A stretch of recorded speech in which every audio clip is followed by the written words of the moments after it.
ঢাকা 7 কলেজের প্রস্তাবিত ঢাকা সেন্ট্রাল ইউনিভার্সিটির বাণিজ্যিক ইউনিটের পরীক্ষা আর মাত্র কয়েকটা দিন বাকি। সো তোমরা বুঝতেই পারতেছো। সো আমরা লাস্ট মুহূর্তে এখন তোমাদের ম্যানেজমেন্ট ফার্স্ট পেপার সাবজেক্টের উপরে আমি জাস্ট কিছু সামারাইজ করে দিই কিছু চ্যাপ্টারটা, যেটা জাস্ট লাস্ট মুহূর্তে জাস্ট তোমরা শুধু এই টপিকগুলো দেখে যাবা অ্যান্ড এখান থেকে আশা করি তোমরা ফার্স্ট পেপারে যে থাকবে ঝামেলাটা থাকবে না আশা করি। সো আমরা ফার্স্টে একটু খেয়াল করি ফার্স্ট পেপারের যে প্রথম চ্যাপ্টারটা হচ্ছে উপযোগ। উপযোগ থেকে কি কি কোশ্চেন আসে সাধারণত। উপযোগ থেকে তোমরা জাস্ট পড়বা যে কোনটা কি উপযোগ সৃষ্টি করে, জাস্ট এইটা। যেমন গুদামজাতকরণ আছে, সময়গত উপযোগ সৃষ্টি করে, এটা পড়লেই মূলত এখান থেকে এর বাইরে থেকে কোশ্চেন আসে না। এই কোনটা কি উপযোগ সৃষ্টি করে এটা থেকে এনাফ। আর তারপর ওই যে বাণিজ্যিকের যে 6টা আছে, তোমার যে কী কী উপকরণটা আছে, উপযুক্ত আছে মূলত 6টা। এই 6টা একটু দেখে যাবা, এখান থেকেই আশা করি হয়ে যাবে। আর সেকেন্ড পেপারের দিকে আসলে কারে হচ্ছে পরিবেশ, কোনটা কোন পরিবেশের উপাদান, এটা একটু দেখবা। That's it. অ্যান্ড থার্ড যেটা আছে এক মালিকানা। এক মালিকানা অ্যাজ ইউজুয়াল কোশ্চেন আসে না এখান থেকে, খুবই কম। বাট তুমি শুধু এর ক্যারেক্টারিস্টিক যেগুলো আছে এগুলো একটু পড়ে যাবা, তাহলেই হবে।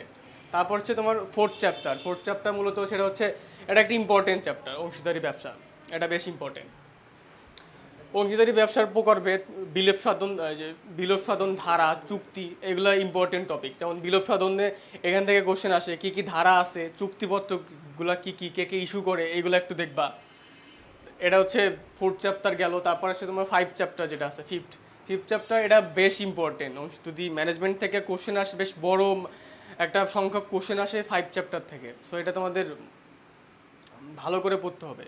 5 চ্যাপ্টারে যে টপিকগুলো পড়বা সেটা হচ্ছে অংশীদারি ব্যবসা প্রকারভেদ, private limited company, public limited company, এগুলো একটু দেখে যাবা।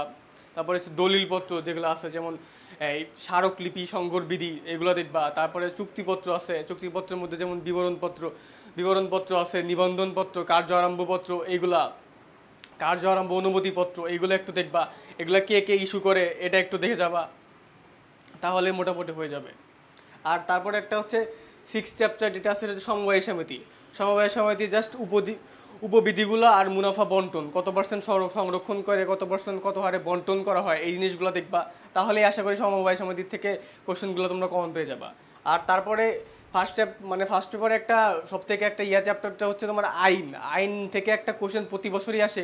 এই জিনিসগুলো একটু দেখে যাবা। আইনগুলোর মধ্যে যেমন আছে তোমার ট্রেডমার্ক আইন, কপিরাইট আইন, তারপর পেটেন্ট আইন, এবং রিসেন্ট 2023 সালে তোমরা জানো যে কিছু আইন পরিবর্তন করা হয়। এইগুলো একটু ভালো করে দেখা যাবে, কারণ এটা রিসেন্ট টপিক থেকে আশা করি এবার কোশ্চেন আসবে। সো ওভারঅল এই ছিল ম্যানেজমেন্ট ফার্স্ট পেপারের টোটাল গাইডলাইন।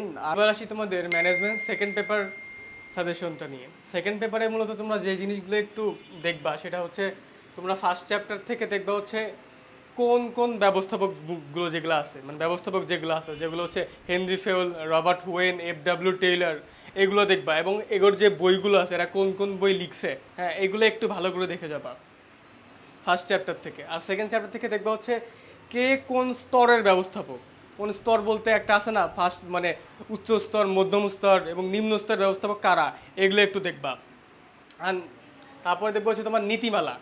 সেকেন্ড চ্যাপ্টারের নীতিমালা আছে, বেশ কয়েকটা নীতিমালা আছে। এর মধ্যে ইম্পর্টেন্ট যে কয়েকটা আছে সেগুলো হচ্ছে আদেশের ঐক্য, কার্য বিভাজন, তারপর জোড়াময় শিকল নীতিমালা, আবার কর্তৃত্ব, দায়িত্ব, এবং এটা ইম্পর্টেন্ট কেন্দ্রীয়করণ, দ্বিকেন্দ্রীকরণ, নেতৃত্ব, কেন্দ্রীকরণ ও দ্বিকেন্দ্রীকরণ যে নীতিমালা আছে এটা একটু তোমরা দেখে যাবে ভালো করে।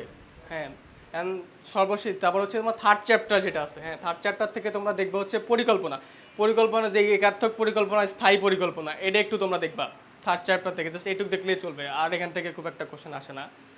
তারপরে হচ্ছে ফোর্থ চ্যাপ্টার থেকে দেখবা হচ্ছে তোমরা এই যে সংগঠনের কাঠামোগুলো একটু দেখবা, এইটুকুই। আর 5 নাম্বার চ্যাপ্টারে হচ্ছে কর্মী সংস্থানের যে 4টা ধাপ আছে, এই 4টা ধাপ একটু ভালো করে দেখে যাবা। তারপরে যে পদোন্নতির উৎস যেগুলো হচ্ছে সেগুলো হচ্ছে অভ্যন্তরিক উৎস, বাহ্যিক উৎস, এটা একটু দেখবা। তারপরে হচ্ছে তোমার প্রশিক্ষণ, এই যে on the job, of the job, এটা একটু ভালো করে দেখে যাবা মানে 5 নাম্বার চ্যাপ্টার থেকে। আর 6 নাম্বার চ্যাপ্টারতে মূলত যে পেশনার যে তোমার তত্ত্বগুলো যে দিছে, থিওরিগুলো যে দিছে, সেটা হচ্ছে তেমন এক্স ওয়াই থিওরি, চাহিদা সমান তত্ত্ব। চাহিদা সমান তত্ত্ব তো মাসলো দিছে, সো মাসলোর তত্ত্বগুলো সবসময় ইম্পর্টেন্ট, এখান থেকে কোশ্চেন প্রতিবারই আসে মাসলোর তত্ত্বগুলা। তারপর তোমার জেড তত্ত্ব, টু ফ্যাক্টর তত্ত্ব, এটা দেখবা।